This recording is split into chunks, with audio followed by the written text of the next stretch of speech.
big, beautiful bill has officially passed, and it has massive implications for short-term rental investors, W-2 earners, real estate investors, and our country as a whole. I'm not going to get into all the nuances of the bill. There's a lot in it. It's definitely very controversial. I'm not giving an opinion, an endorsement. I'm just here to tell you facts, specifically pertaining to bonus depreciation, going back to 100%, a so-called permanent bonus depreciation, and the effect that that actually has on real examples investing into short-term rentals. So first, I want to get into, what is bonus depreciation? At a high level, it's a tax incentive that encourages businesses to buy equipment, buy furniture, just buy things, and allows them to take a big deduction in the first year of buying those assets. So bonus depreciation is a tax incentive that allows businesses to immediately deduct a large percentage, up to 100% in some years, like this year, and at the bare minimum, the next 5 years, due to the big, beautiful bill, of the cost of certain qualifying assets in the year they are placed into service, rather than depreciating them over their useful life. So how does that actually affect houses? Well, we're going to get to that. I'm going to show you guys some real examples here in a little. But first, I want to tell you is why is that something that's uniquely beneficial for short-term rental investors? And the reason is because it's really the short-term rental loophole. From my understanding, and someone comment if you know anything else, it is really the one very meaningful way that a W-2 earner can, like someone with a job or, someone who owns a business who makes active income in that can, show a large loss through real estate and then offset their W-2 or their active income. The reason why this is unique to short-term rentals is because it's considered or can be considered an active business. So there's a minutia of what is needed to qualify, something called material participation. I'm not going to get into that. I'm not an accountant. That's not what I want to speak on. It's definitely something, it's effectively a few check marks that you're able to do. I think it's like 100 hours working on the business, responding to guests, dealing with some of the day-to-day operations. So it's not anything crazy, but what I want to show you is real examples and things you guys need to be thinking about. If you're trying to maximize this loss, this, depreciation, what are the variables in there and how can you on the upfront make a decision to help yourself? So what I have here is a property. This is a house in upstate New York. I thought it's pretty big. It's got a pool. It's in the mountains. It's not too far from New York City. So pulled it up, want to start looking at it and specifically want to think about the short-term rental loophole, a bonus depreciation, and how that comes into play. So what I'm going to do is I'm going to take this share link here and I'm going to plug it into BNBCalc and it should auto-populate good bit of the info, which it did. It put the purchase price, the estimate at $715. Let's just say we get it under contract at the asking, which I would definitely make a recommendation. This doesn't really matter. I'm sure this is listed as a 3-bedroom. If you actually go through it, I'm sure it's probably actually bigger than that. It's 3,000 square feet. A lot of times you're only allowed to list as a 3-bedroom because of the perk situation, but it's got a garage. It's got a basketball court. That's kind of cool. Flat backyard. It even gives you the floor plan. I'm going to just go through it just because I'm curious about it. But yeah, 1 bedroom, 2 bedrooms, 3 bedrooms, 4 bedrooms, 5 bedrooms, which is interesting. I don't quite get how the doors out here or how do you actually get in there? I don't quite know. Maybe that's why this place hasn't sold. It's kind of a funky floor plan. But then on the inside, and then it's got a primary on the main floor. Which interestingly, I don't see the kitchen. All right, we got some funky stuff going on, but this to me looks more probably like a 5 or 6 bedroom house than what's listed as a 3-bedroom. Granted, again, generally because of septic, perking, and stuff like that. So here we have the revenue. Today for this exercise, I'm not going to go through. Normally, I would see where the property stacks up and actually want to get an idea of the revenue. This house right here, looks like there's several that are doing solid 6-figure revenue.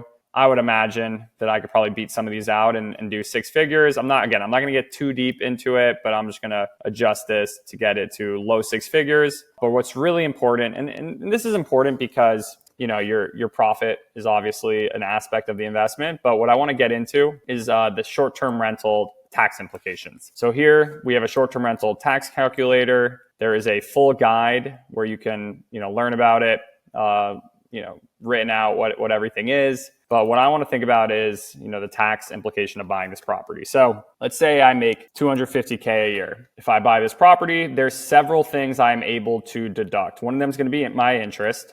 So interest on my mortgage, which if I go up here, you can see what that interest is because I put in the mortgage duration, 30 years, 6% interest rate, the monthly payment. I put 20% down so I don't have PMI. So I can get an idea over time what that first year's interest is going to be is what this is. So that is 34,000 in year one interest. Property taxes you can deduct. And then here's the big one, the depreciation value. You see that? So what we're going to think about, or something that's important that you need to think about, is what is the structure value relative to the structure plus land? BNBCalc sometimes automates it, but I always try to get the best idea possible. And it's not the way effectively you have to think about it is what is the structure relative to structure plus land. So if you go into Zillow, sometimes, it has the tax excess value, but you have to actually go to the county website and find what is the land value and what is the structure value, because that is something that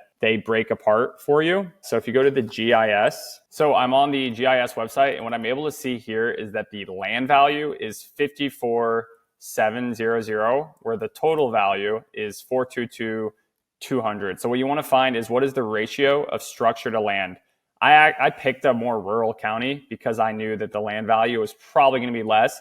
But a lot of people make the mistakes of buying for the short-term rental loophole in cities or in areas where the land value is really high, and then they don't get the tax benefit that they're looking for. What I'm going to do is essentially take the inverse. So 1 minus, here we'll do the math. Here, let me write this out for you. Structure, it is the structure value equals the tax value minus land value. I'm going to take the ratio of structure to structure plus land. It's a little easier, but I want you guys to understand this. So the structure value is the tax value minus the land value, which is, in this case, according to the GIS website, 422,000, weird paste, minus the land value, which is land value 54,700. So that equals, so this is the structure value. It doesn't mean that that's actually what the structure is worth, but it's the ratio that is important. So 36750 divided by the structure plus the land, which is also the total value. This is the ratio that's important. So,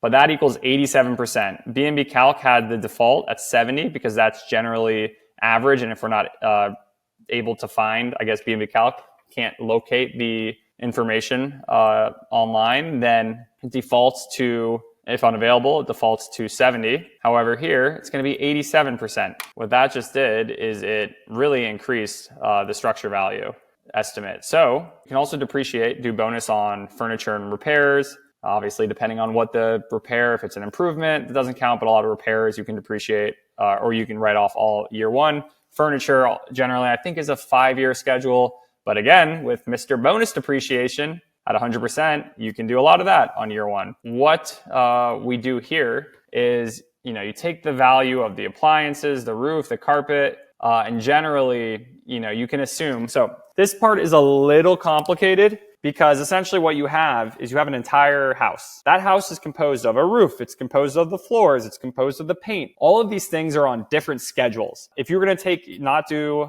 a cost segregation study, we'll get into that in a second. But if you were just going to take normal straight line depreciation, then generally you do things over a 27.5-year schedule. Some accountants say for short-term rentals, you should do, I think, like a 33-year schedule because they're considered commercial assets. Again, not an accountant, so I'm not going to get into like the specific nuances, but accountants did, help create this. And generally a fair estimate is you can take about 30% or a reasonable estimate of the entire structure value, and that's going to qualify for bonus. So here, 30% of this is 200,000, pretty big amount. If our structure value estimate was lower, then that would seriously affect this. But again, rural area, less expensive land, that ratio of structure value to structure plus land was pretty high. So when bonus depreciation is 100%, you can deduct that all year one, $200,000 of a loss due to depreciation. When it was 40,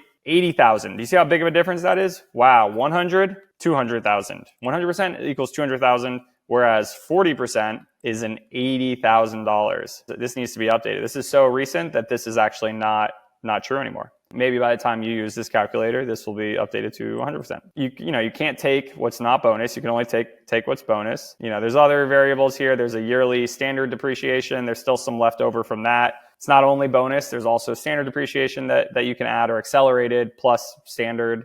This case, this property had profit. So if you buy it at the end of the year, you're probably not going to have as much profit. But in this situation, we're assuming profit. Like, we're assuming you got it in January and got it up and running ASAP. Is that realistic?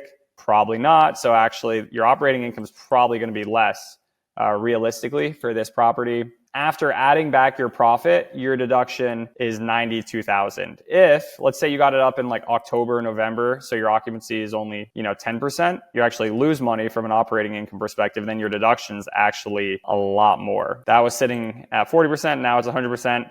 So guys, this house right here, $250,000 deduction, which is crazy, right? That right there, assuming you let's say you make $250,000 a year, what you're able to do is, think about your old, if you made $250,000 and your tax bracket was 30%, that's $75,000 in taxes. Because you're now making negative $9,000, you're losing money. Your tax bill, you can carry forward losses. Pretty crazy. I mean, let's just say to keep this simpler, that, you're making $20,000 on the property and you're barely, you're showing the government that you made no money that year. So in that case, you're saving $75,000 on your taxes, which is crazy, because you can buy, a $750K house. You can put 10% down. You don't have to put 20% down. And that's on a $725K house. That's $72K.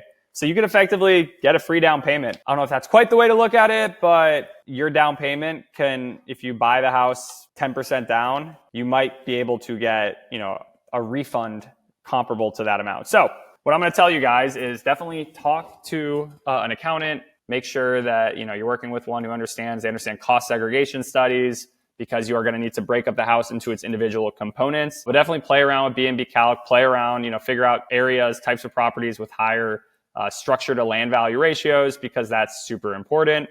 And comment any questions if you guys are just looking to figure out how to buy lucrative properties. I mean, I have properties that I'm buying that are cash flowing thousands and thousands of dollars a month.